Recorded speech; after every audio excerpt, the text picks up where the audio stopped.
Welcome to the Franchise Founders Podcast, where you'll hear right from the source how people like you have been able to buy and build their businesses across different industries all over the country. Dan Claps is the co-founder of Career Transition Leads, Nurture Assist, and Find a Business Online.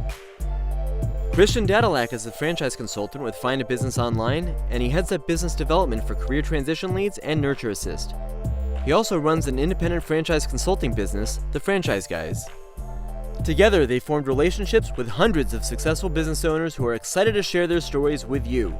Now here are your hosts, Dan and Christian.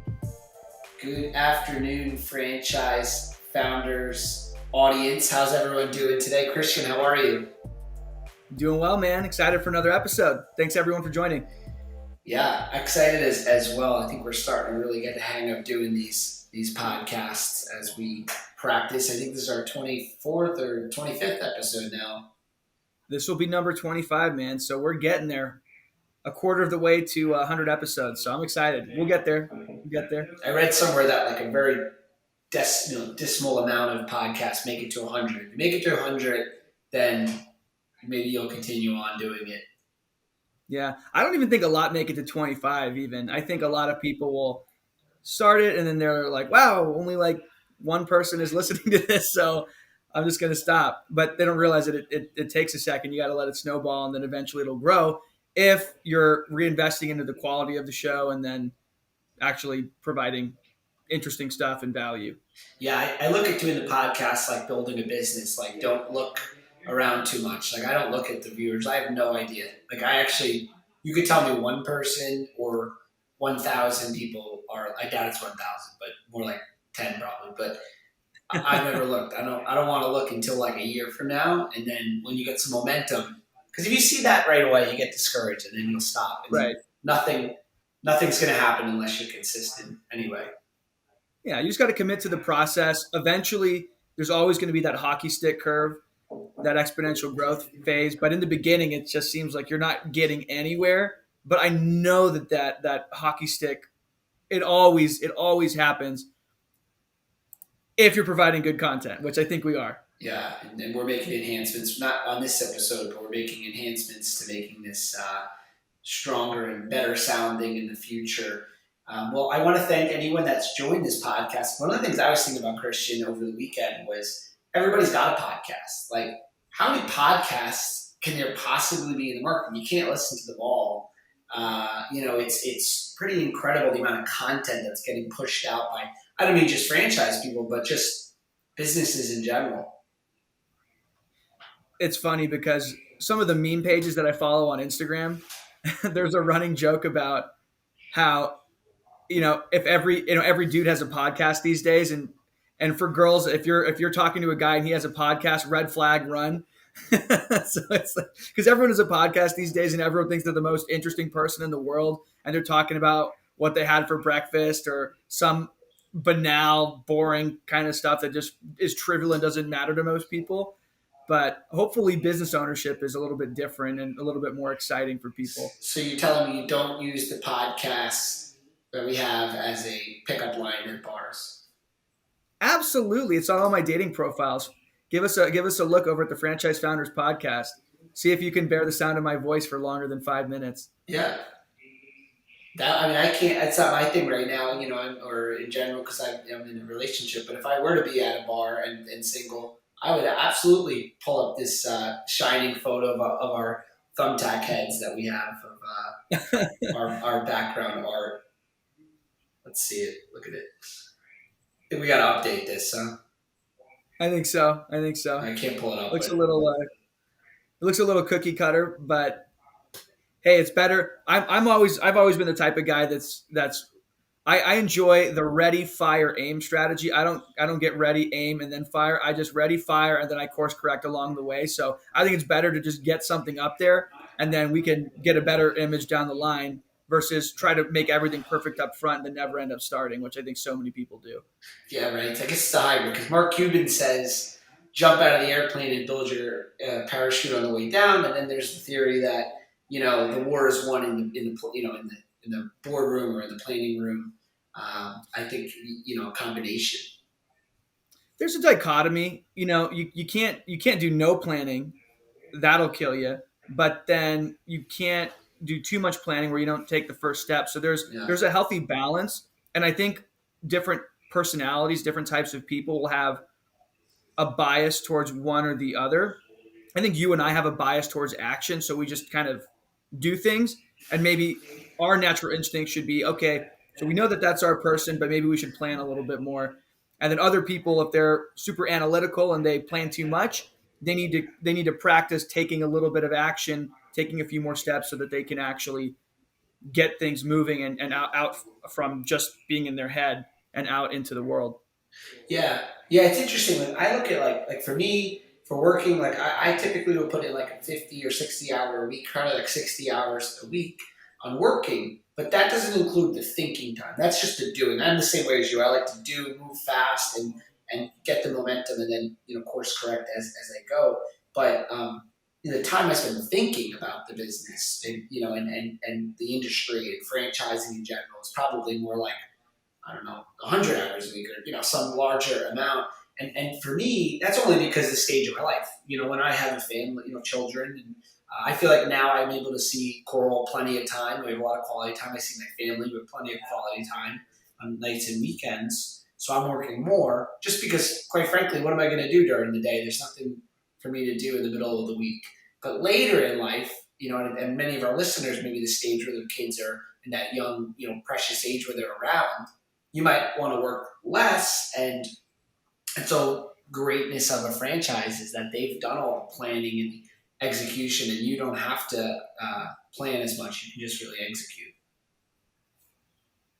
No doubt. Yeah, there's different seasons for everything. Obviously, if you're single versus if you're in a relationship versus you're married with kids, there's different priorities, and that's okay. It shifts. But I think what's so nice about franchising is that it can allow you to create a life in any of those seasons.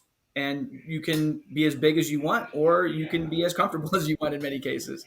Yeah, yeah, and it's also you can work where you want, when you want. I saw something recently on Instagram that was talking about because of the fact people can work anywhere, and the old status symbols was a big house and a sports car, and those are still great. Don't get me wrong, but those are the old status symbol. Now it's time freedom and location freedom.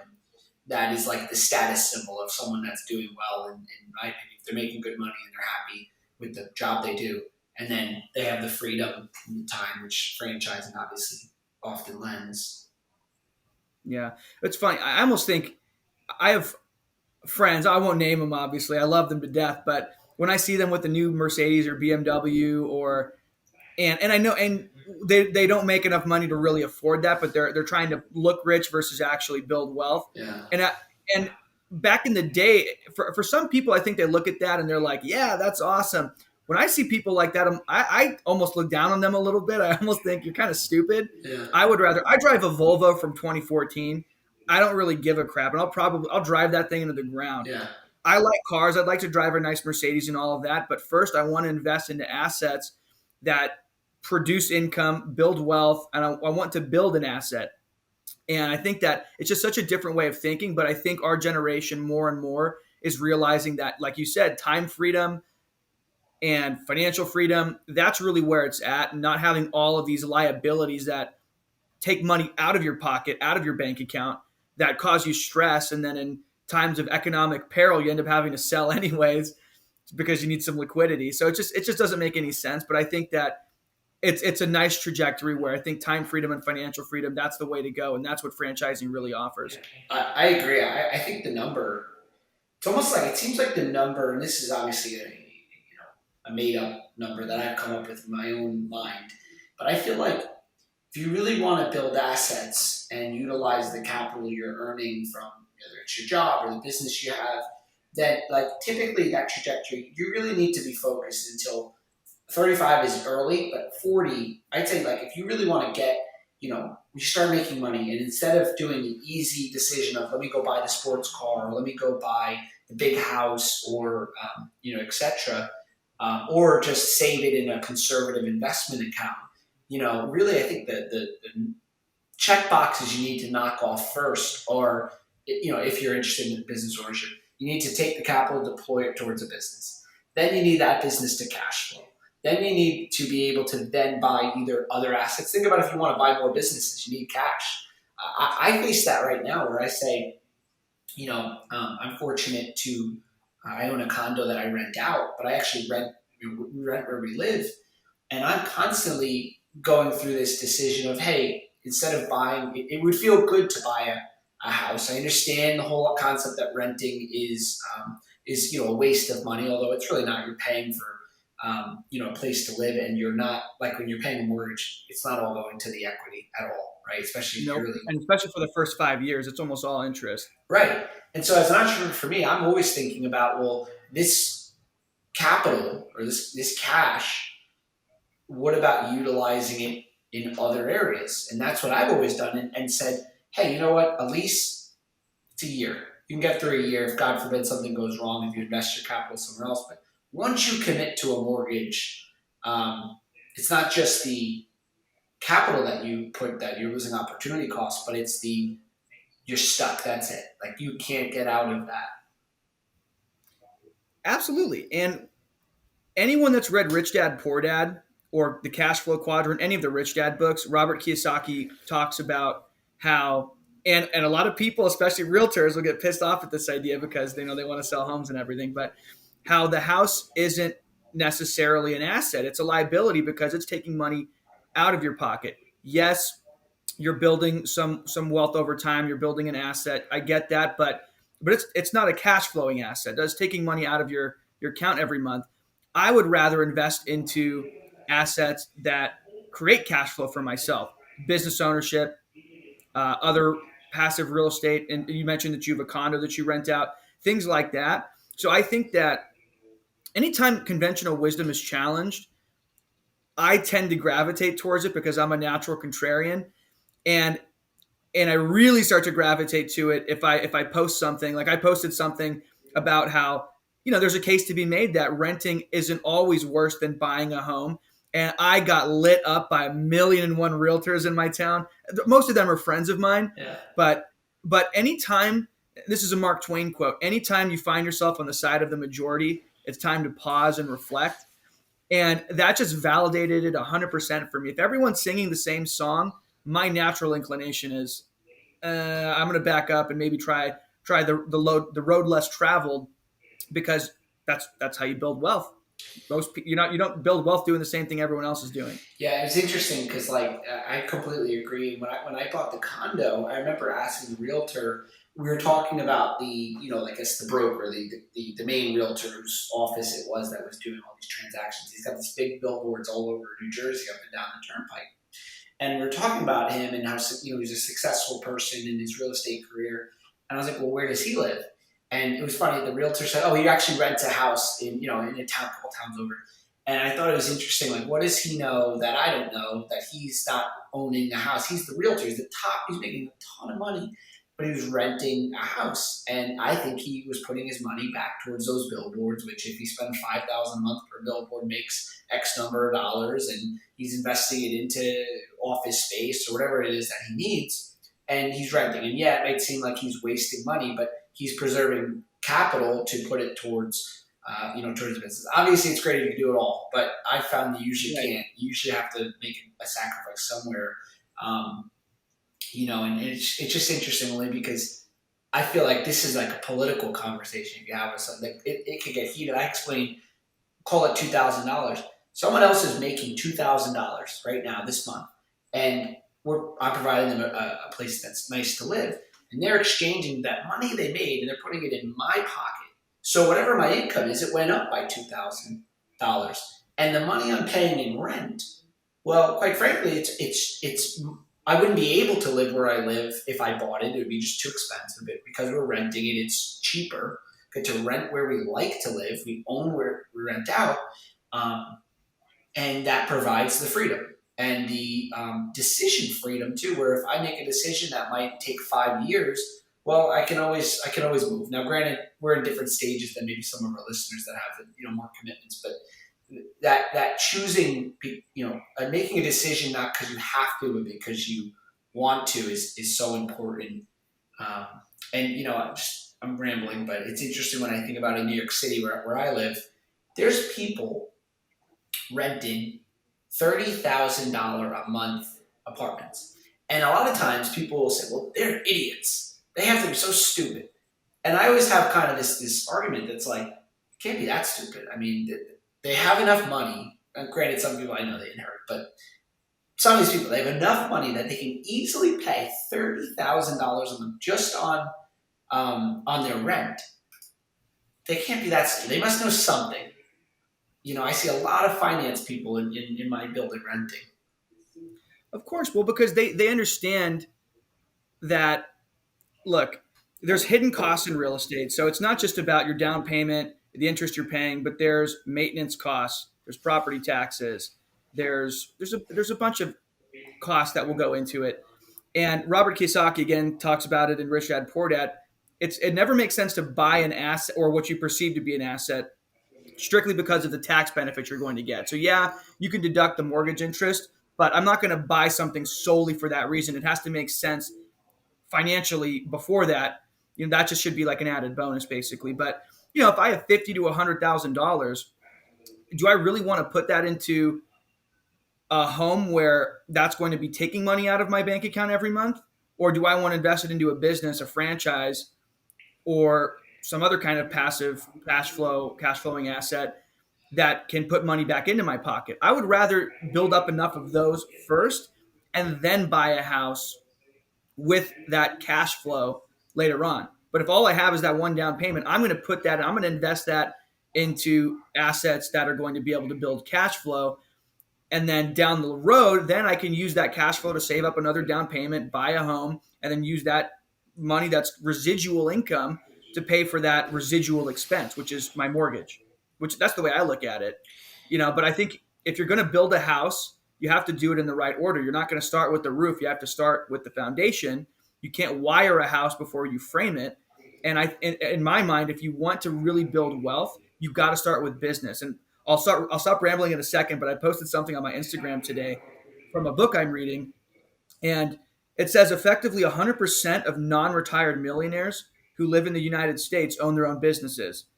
Another study from a book called The State of the Affluent concluded through his research that some 80% of the affluent are either retired or own their own company.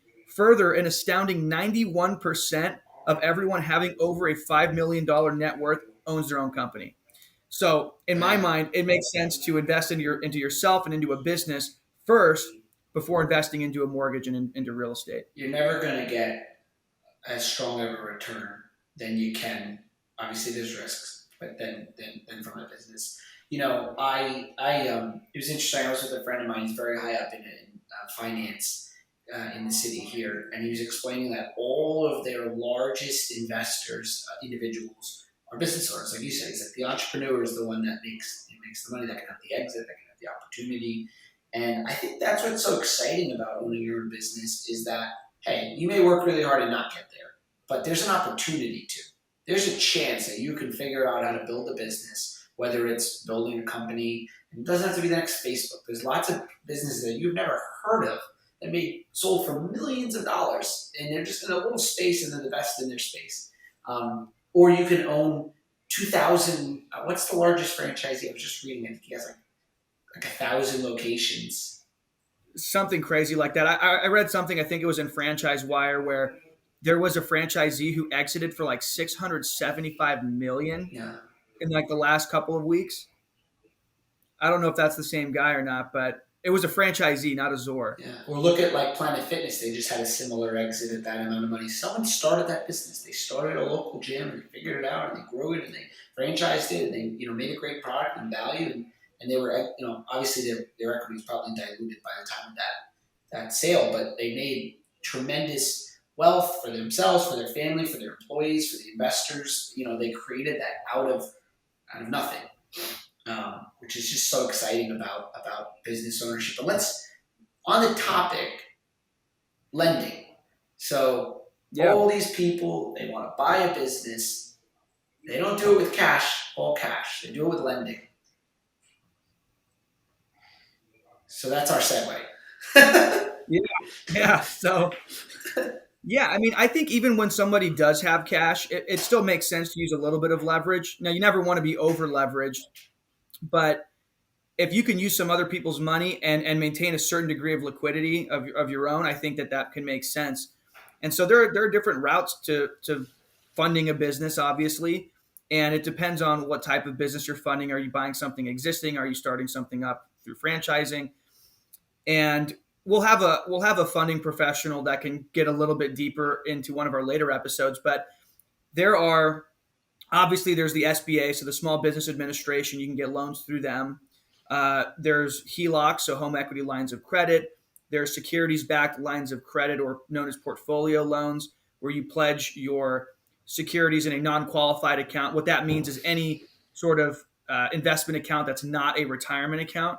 You can pledge, I think it's up to 80% of the value of that portfolio up as collateral, so the money stays fully invested. So you can use that and get a line of credit that way to help fund a business. There's the ROBS program, Rollover for Business Startup, where you can use retirement funds to help fund or partially fund your business. So there's a lot of different options. There's more beyond that. There's unsecured lines of credit and equipment purchasing. Lots of different options. So I mean, is there anyone that in particular you'd like to touch on, Dan? Or I think the SBA loan. I think that yeah, in my opinion, the best way to do the investment, and obviously it depends on the age that you're at, but you can roll over your 401k, tax deferred, penalty free. Think what are you really getting in dividend in your 401k? Right? So you can take that money, it's gone anyway, you forgot about it, it's sitting in your retirement account. So now you can take it out, you can roll it forward, use it as your cash injection to then get the remainder through an SBA loan, Small Business Administration loan. I think that's phenomenal. Although I'll tell you something I learned recently. I don't know if you could do it with the rollover, right? I'd imagine no, but I don't know. This is not my expertise. I've never personally done a rollover this and what I'm about to say, but I just learned that, and I'm not an accountant, so don't take my word for this if you're listening and do this. Talk to your accountant. But I just learned that you could form an entity, call it an LLC. If you lose money, if you end up losing money in the first year because you're starting a business, right? Obviously, the loss of money is a write-off, and if you took a loan, then you lost the bank's money against your own, tax liabilities for that year. When I say lost the bank's money, I mean the money that was lent to you, you lost in starting your business. It's not a loss; you invested in your future business, but that loss can carry into, the next year, and even sometimes multiple years. But what I learned that I had no idea was that if you invest into your own business, your own capital, your own basis, your capital goes in. If you're an S corp, an LLC treated as an S corp, that investment can be pulled out at a later time tax free. So let's use a round number. You put in $100,000 into your business and you get a loan for $400,000, I don't know, or $300,000. So your total investment $400,000. You put $100 in. You're an LLC taxed as a C corp. That $100,000 is basis. That's you invest in your own company, just like you would have with a stock. And when you are able to, you can start to take that $100,000 out when the business is profitable. You can take it out tax, without any tax on it. And so I didn't realize that you could do that. Maybe people listening and saying, "Well, of course you could. That's silly." But for me, I never realized that. Plus, remember, you got the capital gain if you ever exit in the business. That $100,000 can be also considered disqualified. What I think at a time when obviously this is late June of 2022, the stock market's taking a massive hit. Prices are going up astronomically everywhere. Interest rates are rising. So I think for a lot of people, especially in the market, we're all getting our teeth kicked in. So for some people, it could make sense. If you have some retirement funds, you're leaving your job, you want to bet on yourself. And again, this is not financial advice. Talk to your financial advisor, talk to your CPA. But it could make sense for some people, I would imagine, to take some of that 401k and roll it into the stock of their new company and bet on yourself. And again, now that money is not subject to the volatility of the market, now you're invested in yourself and getting your business up and running. And like Dan mentioned, you can use that as the cash injection requirement to get the SBA loan. So the SBA, they require a certain cash injection is basically like a down payment. And so that rollover into your company's stock, so to speak, that can count towards that cash injection. And then you could finance the rest of the business through an SBA loan. So you can blend different financing strategies. And I think that honestly, at a time when things are uncertain, I think that one of the best things people can do, if you have experience managing people, managing processes, you know how to build and lead teams, then it is a great time to bet on yourself. And so it helps to learn some of these different funding strategies for sure. Yeah, and listen, obviously we all know there's a potential that there's going to be an economic downturn. Probably not even potential, probably very, very likely. We're already in it. Yeah, and it'll maybe get worse and then it'll get better. My mindset is that's already happened multiple times. It's called a business cycle. It is an economic cycle. And I don't ever allow that to stop me from making decisions. I'm prepared. I know there'll be a storm to weather, right? And when I plan, I think about it. I had to get through COVID. We all had to get through COVID. You'll get through it. And, whether you own a business today, 5 years from now, 10 years from now, there's always going to be something going on. But in my opinion, when it comes to starting a business, just like real estate, they say, instead of waiting, what's the saying? Don't wait to buy real estate and wait. Kind of feel that way about a business. First 5 years are going to be hard anyway. No matter what, it's usually going to be kind of hard. Franchising mitigates that where it's easier, much faster. But I think a business gets good after 3 to 5 years. And so you're going to deal with that no matter what. Right now with lending, you can get, obviously prime rate is at the highest it's been, in a very long time, if ever, right? Has prime ever been this high? I'm a little ignorant to that. It has, but it hasn't been this high. I believe at least since, 07, and maybe even prior to that. But it hasn't been like this for a long time. The federal funds rate was damn near close to 0% interest for almost the entirety of the last 10 to 12 years. We're at 0% interest for a long time. But here's what's interesting. I think no one's talking about with SBA loans. An SBA loan's a variable rate. It's not a fixed rate. So if you get a loan now at the high interest rate, it's going to typically be prime plus 2.75, which again, it's high, but it's going to either go up or go down. Everyone that got a loan before, theirs is going up too, right? Because it's a variable, rate. It's a floating rate. So, you're going to weather a couple months or years of a little higher interest payment, a couple $100 a month, but that'll go back down as the check times change. And if they were low right now, who cares? It's going to go up eventually. You're always going to have to weather some type of storm, as I mentioned, but if you start a business, that weathering that storm is always going to be easier later. So why not just get the hard part out of the way? I agree. And what's interesting too is we act like these rates are incredibly high, and they're higher than they have been. It's just we're not used to this because for the past decade and a couple of years, we've been spoiled with very, very low interest rates. But if you look historically, rates have been right around here, in many cases more. You look back at the 70s, rates were astronomically high. But were there people that were still starting businesses? Were there people that were still buying homes? Were there people that were still being successful? Absolutely. If you're going to be successful, you're going to find a way in any market. You have to be careful. You have to plan. You have to be strategic. Don't get me wrong, but there are people that are winning and losing in every kind of market. You just have to decide which person you're going to be. 100%. I just saw this. You're right. You're going to be successful whether whatever you do, it's you. I saw Jim Carrey posted something, and it was like, you could take everything away from me, but if you didn't take away me, then it doesn't matter. Like, I'm going to rebuild. As long as I have me, then it's not over. I'll rebuild. And, from there, when you look at the lending, you're also just like people buy a house and they take on this massive mortgage and they go, I can write off the interest, right? You're still paying. But with an SBA loan, you can still write off the interest as well. So that's a benefit to your P&L. Although I will say that I don't look at write-offs the way that other people do.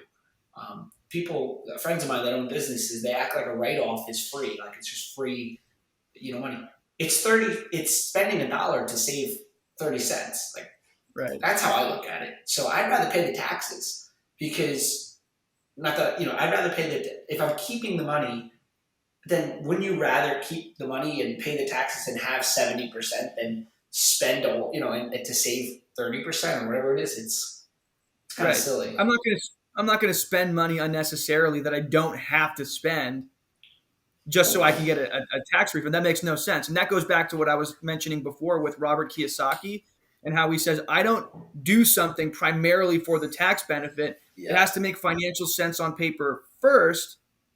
Then if I get the tax benefit, that's gravy. That's a bonus, but that's not the primary reason I'm doing it. Don't let the tax tail wag the dog. That's what it is. That's exactly right.